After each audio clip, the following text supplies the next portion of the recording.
right. Thanks everybody for joining. Before we get started, I just want to remind all participants the purpose of this presentation is for informational and educational purposes only and should not be construed as a recommendation to purchase or sell any security. MicroCapClub is not a registered investment advisor.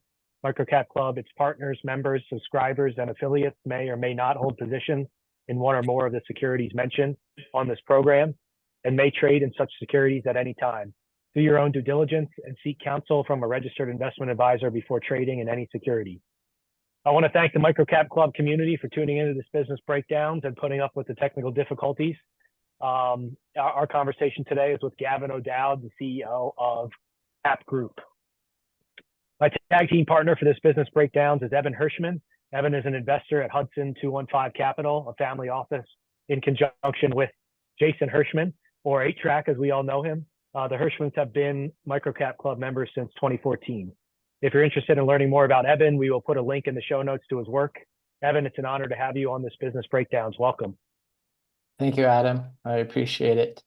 I'll have some questions for Gavin after his presentation. We'll take some listeners' queries as well. I know you have some questions, so looking forward to it. Yeah, thank you.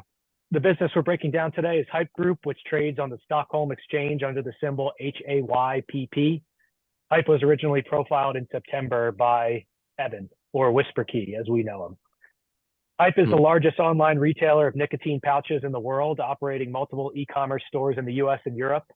Due to restrictions on paid advertising for nicotine and tobacco products online, customers find Haypp through their site's strong organic search engine rankings and continue to purchase from the site because of their quick and cheap shipping, assortment of different brands, and discount pricing.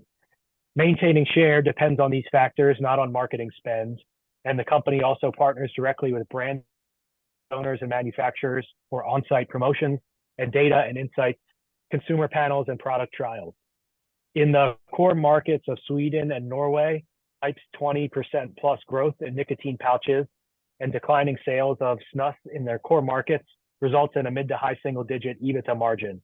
Haypp sales growth has been much quicker, with break-even EBITDA margins in growth markets such as the US, UK, and Germany, and management believes that with increased scale, more uptake of their highly profitable US Media and Insights division, and the completion of ongoing logistics investments in their Houston warehouse, margins in the growth markets can improve to 5 to 7% as well.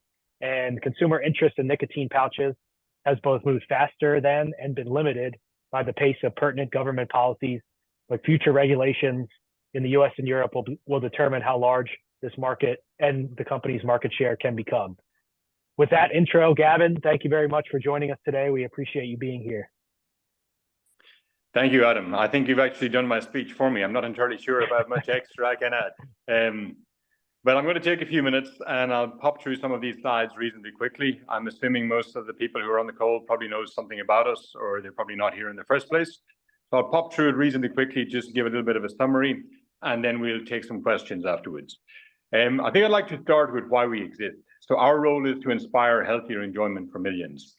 And for us, that means moving people away from cigarettes to healthier forms of nicotine, predominantly nicotine pouches. And when we talk about healthier, if I go to the next slide, you can see, if we can take a look firstly at Haypp at a glance on some of the aspects here, and then I will take a look at what we mean by healthier as it comes through. As Adam said, we're the largest retailer of nicotine pouches, online or offline, in the world. About 63% of our volume is now nicotine pouches, which has been growing rapidly over the last 5 years, starting off from effectively zero. Our Q3 sales was just under a billion SEK, which is about $100 million. We've been showing some reasonably strong growth over the quarters with 25-26% growth. We are a highly capital efficient business, and we don't require huge amounts of working capital, and we do not require excessive amounts of CapEx. When it comes to the background of the business, it was founded by 2 young gentlemen in 2009 in Sweden.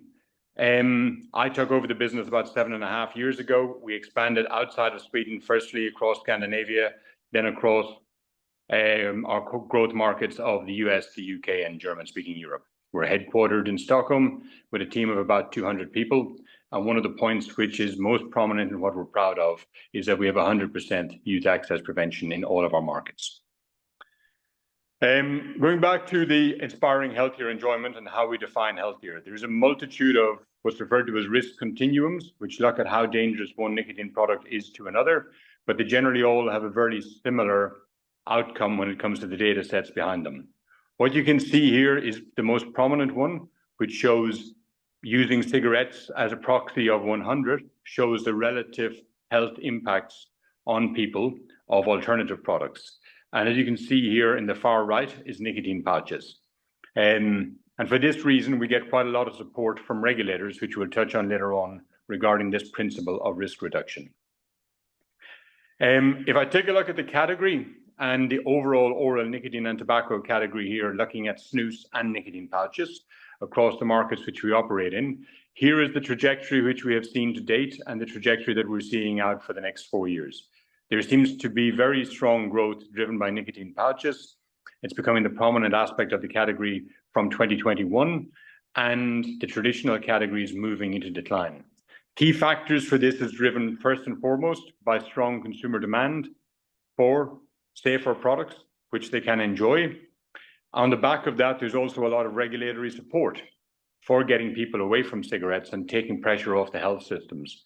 And these first two factors have combined to encourage a lot of investment into the category by brand owners, both the large 5 global tobacco players and many other very credible companies which have entered in the last 5 years as well, which in turn are accelerating the quality of these products and in turn greatly encouraging more people to make that transition away from cigarettes. If I take a quick look at what we are as a business, just to start with a helicopter view on it, one aspect of our business I think is quite well understood. We buy a substantial amount of products from consumers. We keep them in our facilities and we sell them directly to the consumers. We buy from the suppliers, sell directly to the consumers. I think the piece of the business which is not perhaps as well understood is that we collect a lot of data from our consumers with their consent.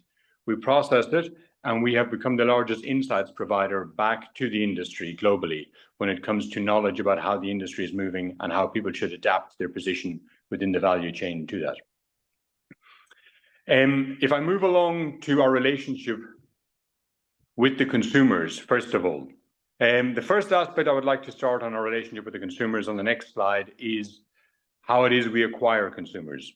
We are different versus a lot of FMCG e-commerce businesses in that we don't have the ability, because nicotine is a highly contentious category, we don't have the ability to push for paid advertising.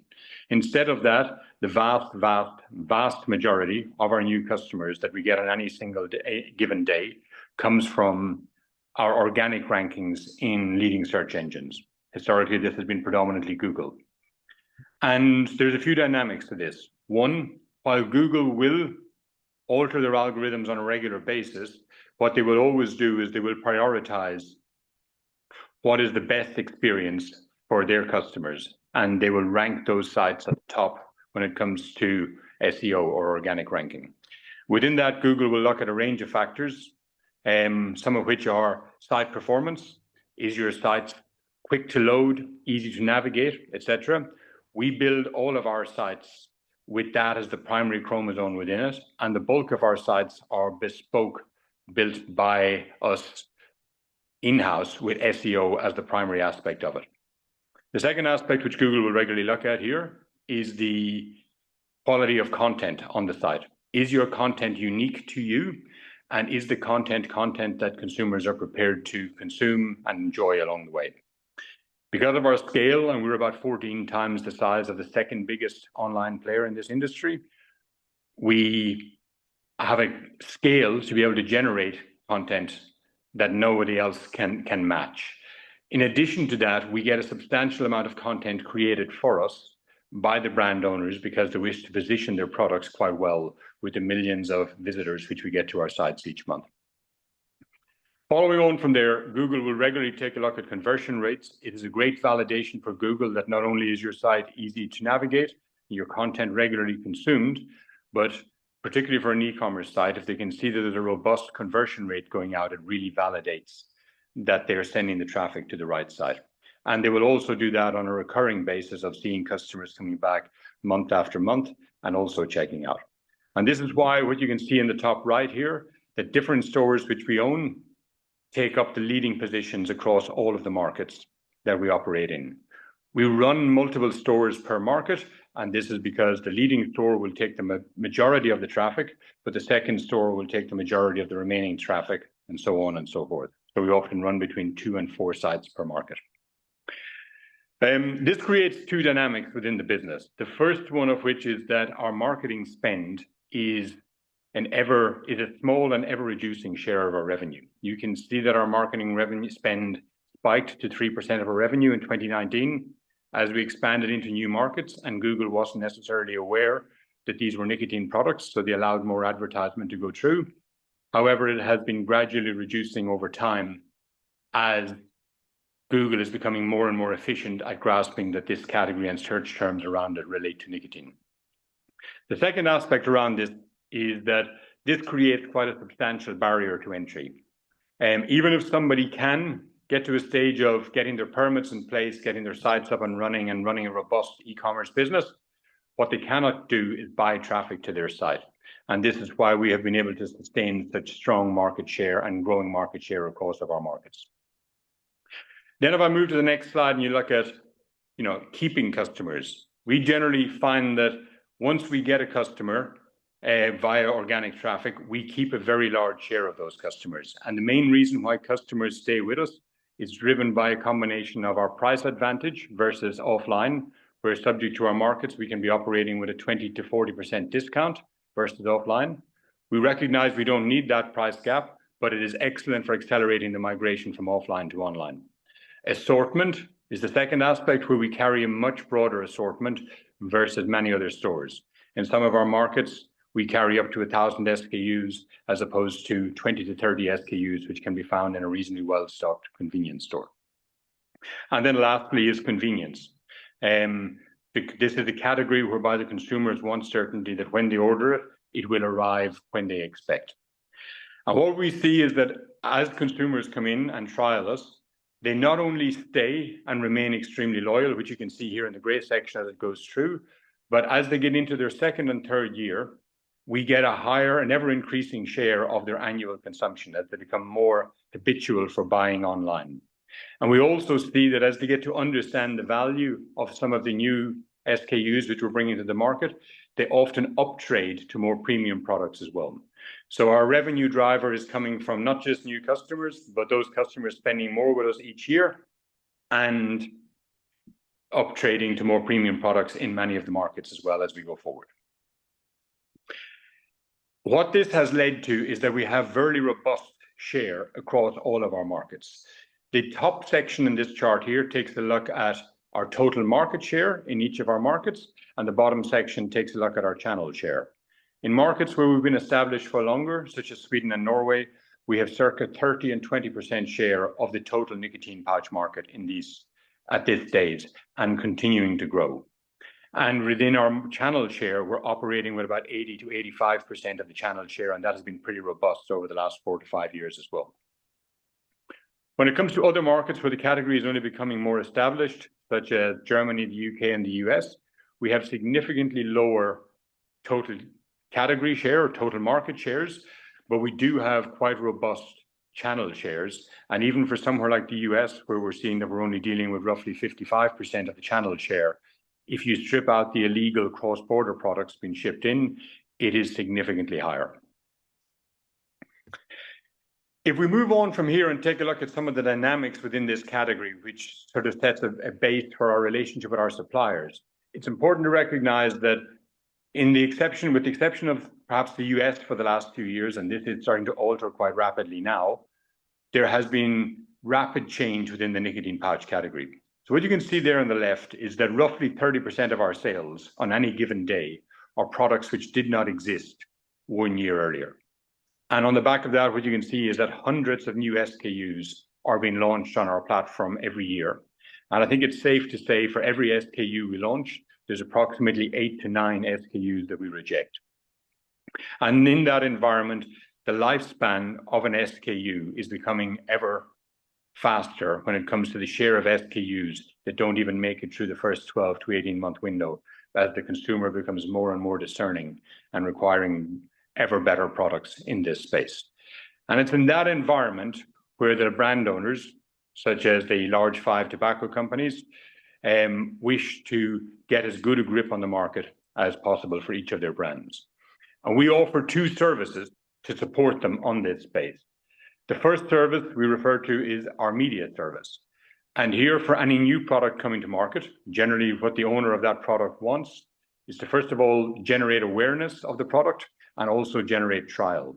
We have a range of media options to support them with that, from content on site, such as banners or descriptions around the product, or content around the heritage of the brand, such as what I was referring to earlier regarding the brand owners giving us a lot of unique content, down to aspects such as the checkout upsell, where a consumer comes in and buys 10 cans of product A and 10 cans of product B, and then at a discount, we offer them a single can of product C to try in the comfort of their own home.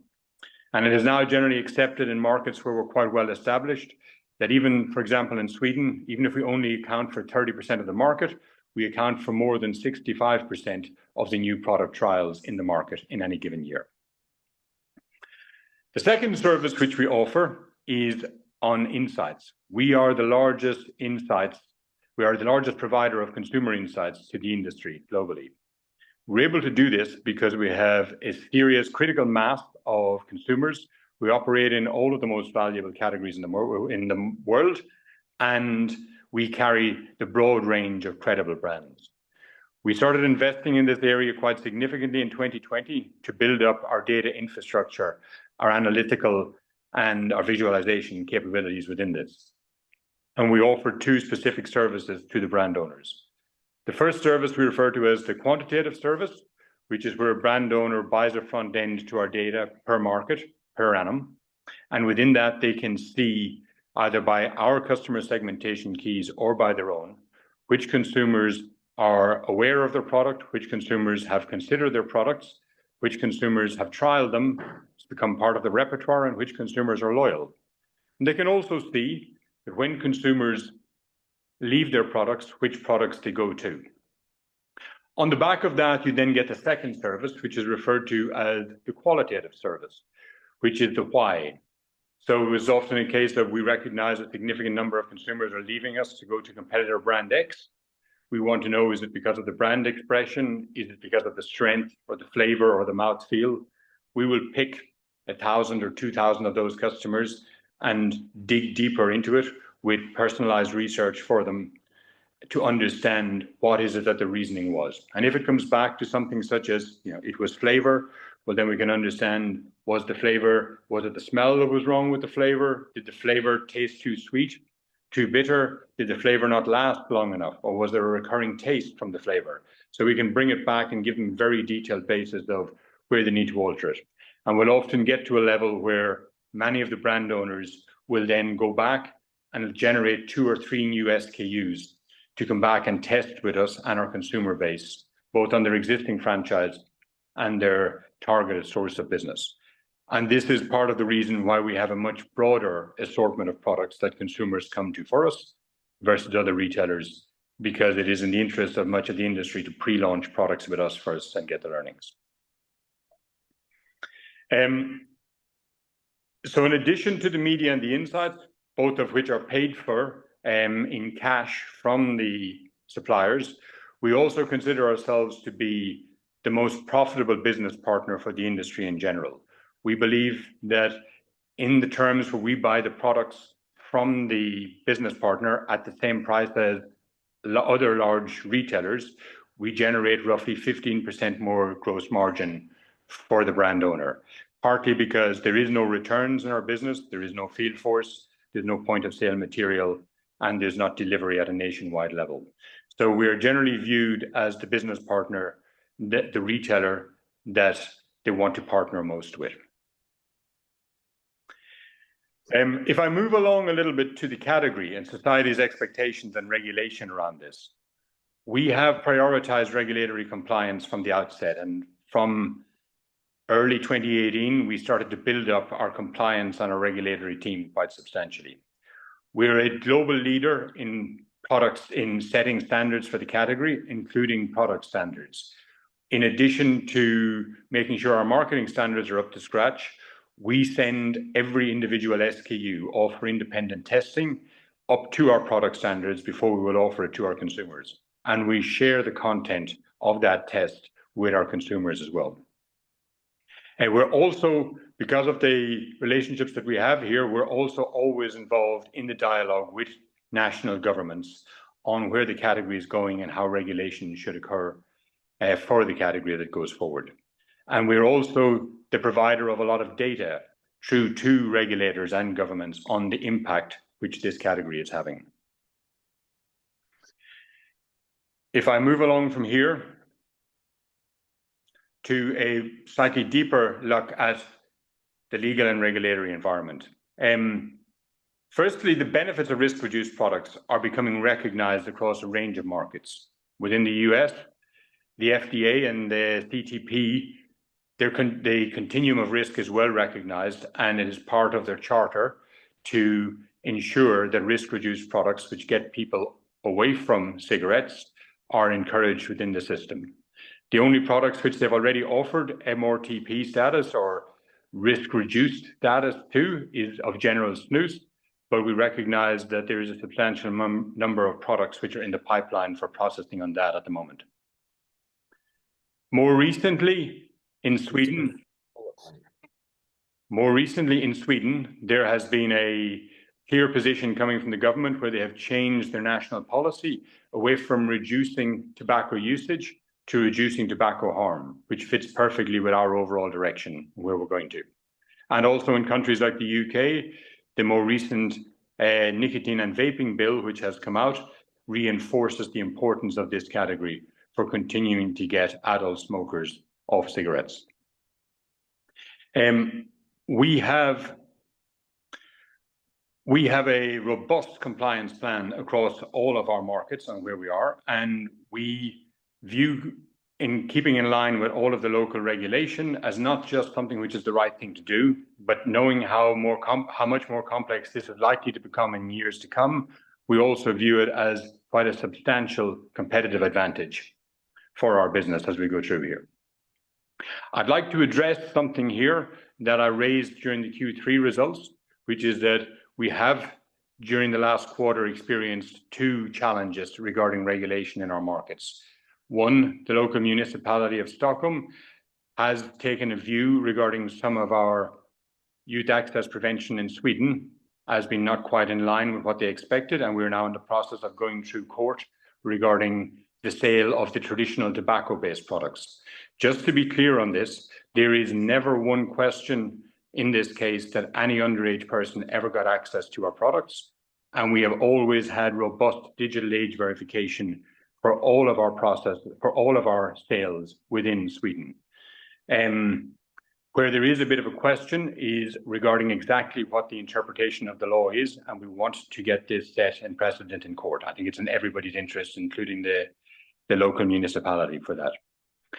In addition, we also got a case against us in San Francisco for selling flavored products into the city of San Francisco. That is an ongoing case, and I'm not in a position to discuss it quite intensely at this point in time, apart from to say we no longer sell any products into San Francisco, and there is different interpretations on what we were entitled to do, and we had strong legal opinions to be able to do that at that point in time. And more recently, there has been some legislation which came in across the state of California, whereby flavored nicotine and tobacco products were restricted for sale from 2022 in physical stores, but online was exempt from that. That legislation is going to be harmonized from the 1st of January 2025, and flavored products will no longer be allowed to be sold online, such as nicotine pouches. And on the back of that decision, we have decided to exit California until we can get more clarity on where this legislation is going. So with that, I'd like to move in a little bit to a couple of updates from our Q3 results, just to give everybody a context on this one. So first of all, if I take a look at the impacts of some of the previous discussions on the US and some other factors which are moving through it. The US accounts for about 19% of our sales, although it is a material part of our growth, as it's one of the fastest growing markets. It's the second fastest growing market in the group at this point in time. Within that 19%, 1 percentage point will be tobacco products in the US, where we also have a history of selling snus and a degree of dip to some consumers in the US. We are exiting that category at the latter part of 2024. It was always in plan to exit it at some stage between now and 2025, and we're making the decision to do it now. 2 percentage points of our US sales is relating to California, which we are now exiting for the foreseeable future until we get clarity. And in addition, there are some dynamics within the US regarding ZYN shortages. And while we have benefited with being able to get direct access to ZYN and been reasonably well stocked on it during Q2 and Q3, we recognize that until ZYN is back into full supply, we are going to be selling significantly less of it during Q4 of this year. However, I think it's worth bearing in mind that the bulk of our sales within the US is still the sales of other leading nicotine pouch products. Some of these are brands which have been on the market for a number of years, such as Rogue and On, which have been seeing some very strong performance from mid-2023. Others are products which have been introduced to the market during 2024 or are about to be introduced to the market, which are getting some excellent traction in the market at this point in time. And what we can see here on the right is that all of our growth from Q3 2023 to Q3 2024 comes from this specific segment of being outside California, outside tobacco, and the other brands. It's where the growth is coming from. Just to touch very quickly on some of the other key numbers coming out of our more recent results to create some context on it. On the next slide, you can see what our growth rates are. So for Q3 this year, we grew by about 25%. We grew by 43% on nicotine pouches, but the traditional snus is not showing any growth. So there's a skewed growth of 25% there as it comes in. We're seeing some good growth within our continued growth within our core markets, excellent growth within our growth markets. And we're also starting to see material volumes starting to crop up now on our emerging segment, which is where we've moved into adjacent categories, predominantly vaping in Europe. If I move along to the next slide and take a look at profitability, our overall profitability has been ticking up over the recent years and continues to do so. Most of this is driven from the benefits of scale and continued growth in revenue in gross margin, part of which we are reinvesting into the business. Predominantly, that reinvestment is going into the emerging segment, which we have started to split out from the beginning of 2024. And you can see another cut on that to the right, where we've almost doubled our adjusted EBIT in our core and growth markets, part of which we have reinvested into the emerging segment. It would be great if we could move on to question and answer within the next minute or two. Perfect. Well, I think the slides are here. We can circulate them around afterwards. Maybe just to wrap it up on where we are here. If I was to paraphrase the business, there is 1 billion smokers in the world, the majority of whom are looking to switch to healthier alternatives. It is an ideal product for e-commerce. There is very low returns, low weight to value ratio, etc. We're an undisputed global online market leader, and we have a mutually beneficial symbiotic relationship with our suppliers. Regulation has been ever increasing in recent years, but we have a track record of benefiting from that regulation as it creates further barriers to entry for us. And we see that as we get to scale within each market, we experience robust growth with attractive unit economics. And we believe we have an excellent team in place with both a lot of experience within the regulation and the industry in general on one hand, and digital and e-commerce on the other. So with that, I'm going to pause there and open up for some Q&A, Ebin. Yes, thank you very much. Really insightful presentation and reveals a lot about the business. Very interesting trajectory that you're on. Thanks for sharing. I'd like to maybe take a step back before Ebin gets into his Q&A. One of the things that we kind of glossed over in the beginning is your background. Gavin, and just why you're kind of fit to lead this business forward. I'd love to hear just what led you to Haypp, and we're kind of at an interesting time in the world where healthier alternatives to legacy products are starting to gain share, whether it's beverages, tobaccos, sugar, et cetera. So I'd be curious to just hear how that theme kind of plays into your own life and what you're doing with the business. Yeah. Well, so the way my journey to get to here was I spent 9 years in the tobacco industry beforehand, working for British American Tobacco. My last couple of years, I was the general manager for Scandinavia. And it was there that I became first involved in snus and could see the potential of where it was. But I also came across this concept of nicotine pouches. And I acquired a company for BAT, which is now the European Velo, which is by far the market leader for nicotine pouches in the US, similar to perhaps what Zyn is for nicotine pouches in Europe, similar to what Zyn is for nicotine pouches in the US. So I acquired that business at that stage for BAT in late 2016, early 2017 when the deal closed. And I became very clear, first of all, in the potential that this category had, as I could see the reaction that consumers were placing to it.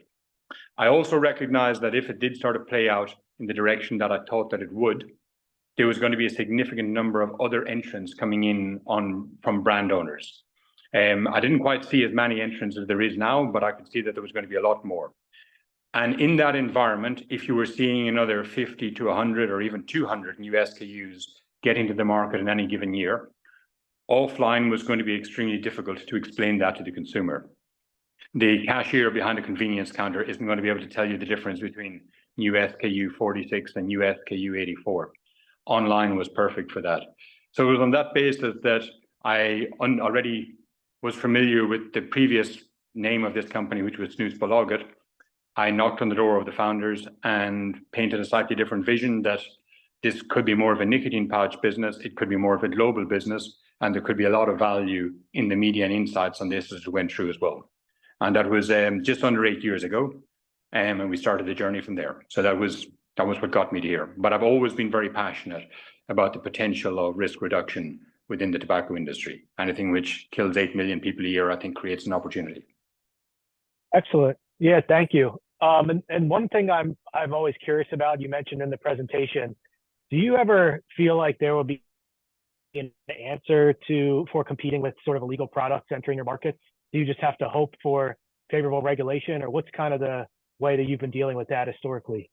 Yeah, there will be an answer for this. There's always been an answer for this. While it might be new now in the US, for example, for vape, or now starting to manifest in some markets, even for nicotine pouches, you have to bear in mind that if you go back for the last 70 years, there's always been waves of illicit product getting into every market in the tobacco and nicotine space. And the darkest hour in this space is always the one before dawn. And eventually it becomes such a material issue that the government simply says, we're going to put a boot on this. And it's actually the dynamics they're dealing with now is much easier to control than the dynamics they were often dealing with in the 60s, 70s, or 80s. Everybody knows where these products are coming from. They're generally coming from outside the country. They've been imported in. The will is all that's required in order to stop this. And I think it's generally accepted from all that while it should have been resolved a couple of years ago, I have a feeling it's about to be resolved quite soon. And just to add to that, I know that the customs has actually been stopping some orders coming from abroad into the US from some Swedish retailers. And I think even I was checking yesterday, this was news to me yesterday, but Snus Daddy, who's one of your competitors who sells the illicit products into the US, is actually, at least they say, temporarily stopped shipping to the United States, probably because of how customs is delaying a lot of their orders. Exactly. These things tend to get a boot put on them. And not just for the online sales coming to the US, that will get resolved, but equally for other illicit products getting into the US and other markets. It gets pretty bad for a period, and then the system clicks in and it tends to get corrected. Gotcha. Okay, interesting. Just as a quick reminder to all participants, if you'd like to ask a question, please do so. Enter it at the bottom of the screen in the Q&A box. And with that, Ebin, I can turn it over to you for some additional questions. Thanks, Adam. Gavin, why is it that your competitors do not or cannot source directly from manufacturers like Haypp does? Well, this varies from market to market. We generally source directly across all markets. I think where we're perhaps a little bit different is that we're one of the few retailers to source not just online, but one of the few retailers to source directly within the US. So even for the large national chains within the US, the general infrastructure is there is a wholesaler distributor sitting in between, which buys the products from the brand owners and then sells on directly to the retailers. Now, you have to bear in mind that our relationship with the brand owners is much deeper than that of a standard retailer. In addition, of course, to being the largest retailer globally within the category, the value of our media and being able to sharpen up how they can get their messages relevant to the consumers, and the value of our insights, not just for where to position their products. You have to bear in mind they also use our insights for regulatory engagement. It's our data which is often used to engage authorities such as the FDA as regards to what the age profiles of the consumers are, or how many of the consumers were ex-smokers, etc. We have that robust set of data behind us. And they will also use our data for identifying smaller brands which they would like to acquire. So we have some pretty strategic relationships with these players. And it's been on the back of those relationships where perhaps 3-4 years ago, we requested that we felt we should be treated a little bit special and get direct sourcing of products in all markets. The part of the reason why historically Media and Insights has been a larger piece of your core markets business is because of all the new innovation there. Whereas in the US, companies have had to apply for PMTAs or marketing authorizations from the FDA, which they've been very slow to go through. However, is the PMTA process more of a one and done investment on the part of manufacturers, or do they have to submit anything to maintain their authorization, or do they? Yeah, no, they need to continue to submit. Generally, it's a 5-year window, but you need to continue to collect your data during that 5 years, keep submitting it regularly, keep it fresh, and then you get it refreshed again for another number of years on the other side. So it's certainly not a one and done, but there is a basis that, if you get your product through the first time and it continues to behave as you expected and your data was laying out, unless something fundamentally changes, I would assume that it should be maintained if you collect your data properly as it comes through. Can Media and Insights, can your Media and Insights be a part of that PMTA process that's recurring? Yeah, I'm not in a position to kind of say how many, but one of the big insights pieces which the industry is working on here, one of the big questions that the FDA have, and this is becoming valid in other markets as well, is how beneficial to society is your product? And there's always that question of, for any new product coming to the market, what percentage of the people who are using the product have moved from more harmful products versus what percentage of the people have been attracted new to nicotine? Now, what we can see from our data is that in the US, 92% of our consumers have come from more harmful forms of nicotine previously. Now, I recognize that our consumers tend to be, predominantly above 25 because you don't come to our site to buy a single can. It's not economically viable. You come to our site to buy 20 cans. And if you're talking about, a $70 to $100 outlay, it's not necessarily something that younger adults are in the position to do.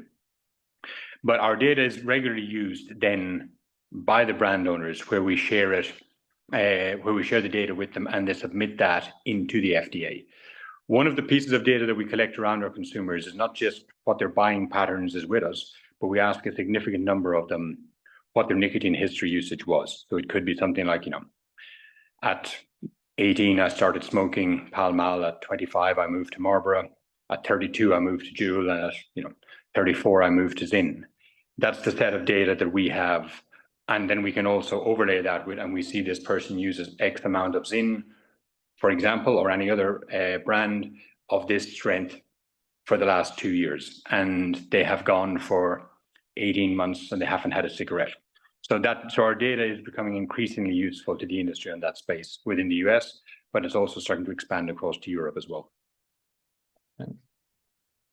Having the direct relationships with the manufacturers, has its benefits, right? It augments your media insights opportunity, and it's also a positive feedback loop because these your data you provide ties your suppliers closer to you. You may get better pricing too. There's lots of benefits. Absolutely. Absolutely. However, there is the negative side of it, which is it makes you dependent on them on the relationship for your supply. And yeah, I know, especially I know you mentioned in the Q3 report you're having some trouble sourcing Zyn in the United States. And I think a lot of listeners probably saw that and have questions about it. So are we seeing the negative aspect of that direct sourcing relationship where you work directly instead of through distributors playing out currently with Philip Morris? I would actually view that one through a slightly different lens. I think the dynamics within the US at this point in time is that there's just a material gap between supply and demand within the market. And that the majority of the market which has been fed most has been the larger accounts, so the larger national key accounts, often accounts which are picked up by Nielsen in the Nielsen read. So I think irrespective of I think if we didn't have direct supply from Zyn coming through, I actually think we would have faced this issue already at the end of Q1, because we would have been left in a situation where we would have struggled to be able to source products from the wholesale environment, since the products are predominantly going to or prioritized, in my opinion, towards the wholesalers, which are feeding the large national key accounts. And from those wholesalers, there will always be a dynamic of those key accounts are not just buying nicotine pouches, but buying vape and buying cigarettes and dip and everything else from them. So they would always prioritize those accounts within it. So I think it actually, the way I would view it, Ebin, is that the closeness of the relationship actually protected us for a couple of quarters there along the way, but there was a limit to how much protection it gave us. But I also believe it will give us a very good standing to be back into that relationship again for direct supply. You've been moving the growth markets from EBITDA negative to break even. But of course, there's a mix of products, not, in the core markets, you have snus and nicotine pouches, but in the growth markets, in some ways, there's a difference between Zyn and non-Zyn. Yes. How much did growth in Zyn volumes contribute to the improvement in profitability? We generally find that the non-Zyn products we sell in the US are the primary driver of profitability within the growth markets. There's always much more appetite for challenger brands to invest into both the offer to the consumer, but also to generate the awareness and the trial of their products. So I would say the relationship is in the opposite direction as regards to where the profitability comes from. And I think as a general aspect, if I take a group aspect on this one, we generally make, even in our core markets, we make much more profit from nicotine pouches than we do from snus. Again, for the reason that snus is a declining category, so there's limited appetite by the brand owners to invest in it, either directly or indirectly. And then in the growth markets, we often get much more investment from people whose brand is not yet recognized, and they want to establish that brand equity. So I think that's partly because Zyn is a much more competitive product, right, than some of the non-Zyn, and maybe you get more manufacturer support. On the other hand, it does represent, decent volumes going through your warehouse, right, Yes. Which is important for the unit economics for Yes. Haypp. So as you think about, I know you're installing automation in Houston, which is where your warehouse is located, right? Maybe if those Zyn volumes continue to be diminished for the near future, how does that impact your unit economics, even if the gross margins are? Yeah. So once we get towards a certain size within the market, we as you say, implement our automation suites into it. We've already got that automation suite up and running in our Stockholm warehouse and our Norwegian one, and hopefully by the end of this year we will have it running in our Houston warehouse. Maybe to contextualize this, for example, in Stockholm, where the order sizes are quite similar, and the price per can is quite similar to the US, our pick and pack cost is about 3.5% of revenue. In the US, that's coming in at about 9.5% of revenue. So there's quite a gap there within it. Now, I'm not suggesting that as soon as we would have the automation in the US, that 6% would immediately drop to the bottom line, but there would be a noticeable advantage to it. Now, if we continue with, significantly lower volumes, then you don't get all of those benefits of scale coming out as quickly as I would have liked during Q1 or Q2. But you certainly don't get a negative impact on the P&L from it. It's just that you don't get it as big as quick. In Sweden, do manufacturers like Swedish Match and BAT sell directly online? They do, yes, and have done for,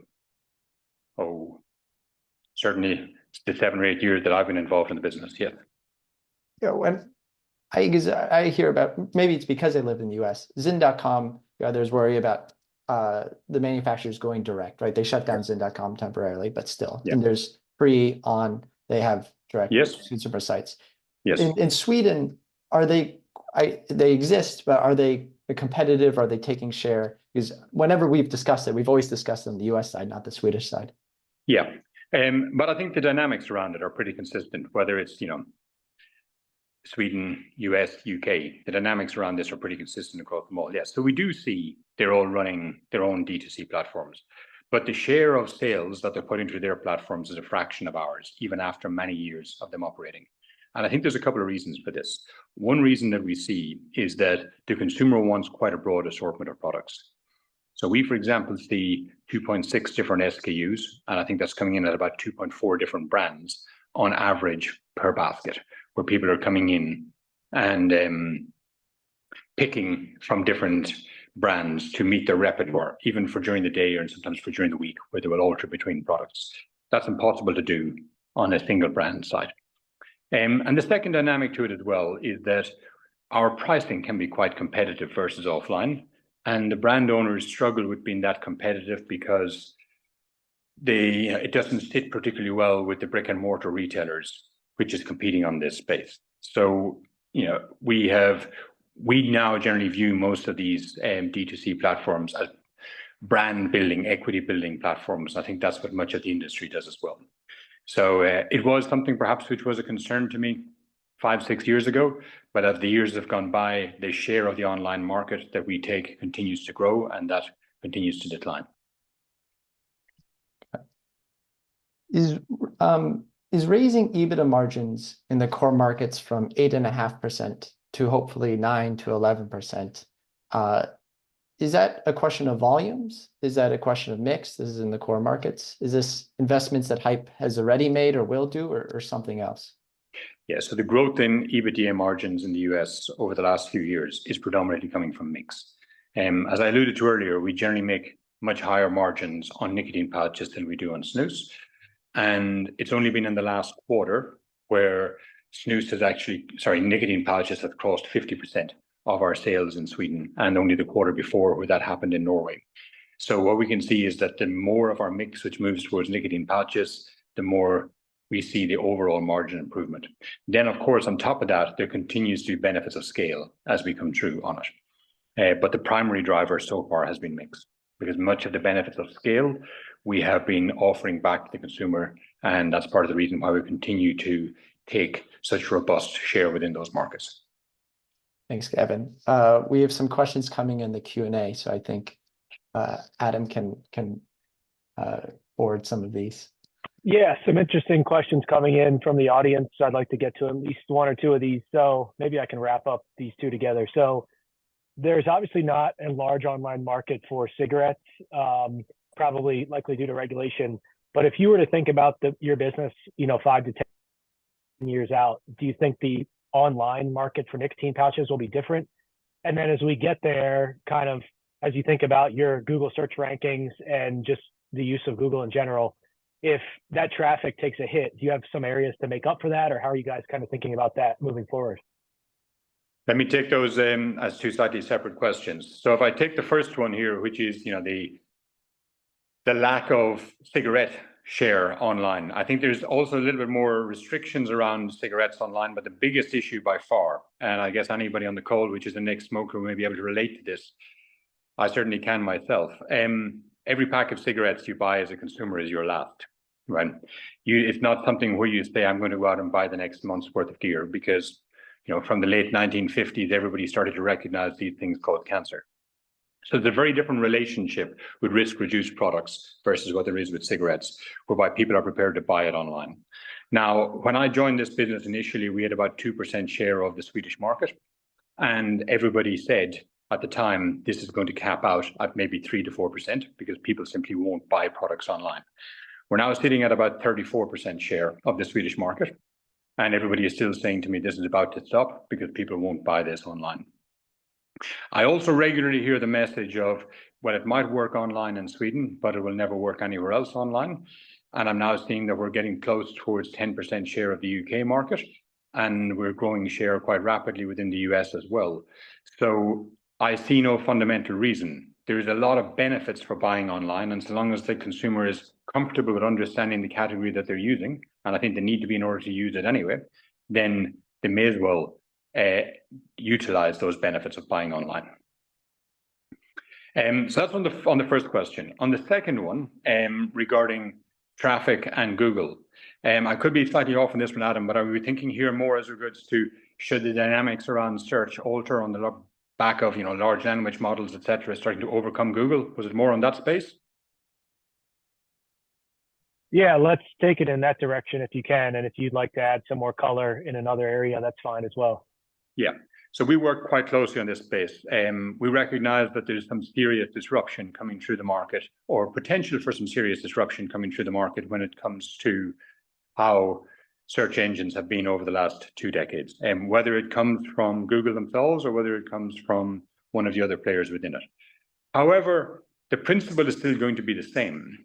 Whoever it is that dominates this market, they're going to want to send the traffic to the store where the consumer has the best possible experience. It doesn't matter whether it's Google, Bing, Perplexity, anything else which is coming through on this piece. And they will always look at what are the key indicators, which is suggesting that the consumer is having the best experience in that store.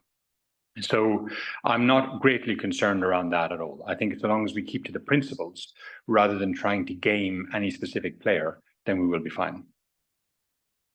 Excellent. Yeah, I can appreciate that. We are pushing on time here. So Ebin, if you'd like to ask a final question, feel free to jump in, but I'd love to just get, Gavin, I'd just love to get your take on maybe anything we didn't cover you'd like to just mention, or if there's an area of the business we'd like to focus on, you can talk about that, or Ebin, please go ahead. Thanks. Yeah, sure. I can just on something that you said during the presentation about how new products entering the US, which maybe raise an eyebrow because, right, that's part of the unfortunate feature of the US currently is there aren't many new products because of the PMTAs. And so, but I think if I'm correct, you can correct me if I'm wrong, right? Imperial recently acquired like a pre-existing product called Licks and then rebranded it to Zone. I think there's maybe been some other examples of this. So are there other products like this coming down the pipeline in the US? How many of these pre-existing products are there to be acquired and rebranded? Yeah, well, let's just look at the circumstances behind this, and I think that might give you some context. So in 2019, the FDA came out and said any product which wasn't already on the market by 2016 had to be removed from the market, and those products which were could submit an application, and then they would process the applications over time. Nobody ever expected that it would take them so long to process it.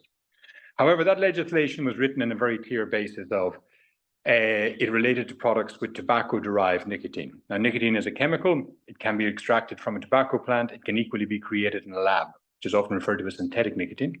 And as a user, you cannot tell the difference. So then a substantial amount of products started to come onto the market from 2020 and 2021, much more improved products because they'd had many more years in order to get better. And many of those products were assumed by the large industry that they would just get wiped out. However, in Q2 of 2022, the FDA then said, you know what, we're actually going to leave these synthetic products on the market, but by the middle of 2022, by the 30th of June, you need to have submitted an application for them as well in order to be able to keep them on the market. So there are the products which many small and very creative players came up with, and they were often extremely good products, but the owners of the products didn't necessarily have the muscle to either build a brand or create the distribution for it. And what we can see is that perhaps over the last 12 months, many of the larger players are starting to recognize the opportunity which comes with this, such as what the example you gave there a moment ago of, Imperial buying Licks, rebranding it and launching it as Zone, and it is growing extremely fast I think there's a lot of public information around how fast that is growing at this point in time. BAT also announced that they were launching a new product called Velo Plus. And I'll let them sort of explain how they got to here, but let's say it wouldn't come as a great surprise if it had gone through a similar path. So this is where there's an opening of what I would refer to as second generation products coming into the US market. Products which are coming quite close in quality to the products which you can see in Europe, where it wasn't curtailed by regulation when it came to product design and development. Excellent. Yeah, thank you so much. That's a great place to wrap it up. As always, we really appreciate your participation in today's event. Thank you very much for the time. This has been great. A lot of interesting detail about the business. Thank you for answering our questions. And thank you, Ebin, as well, for your participation. We really appreciate it. Adam, Ebin, thank you very much. Thank you, Gavin.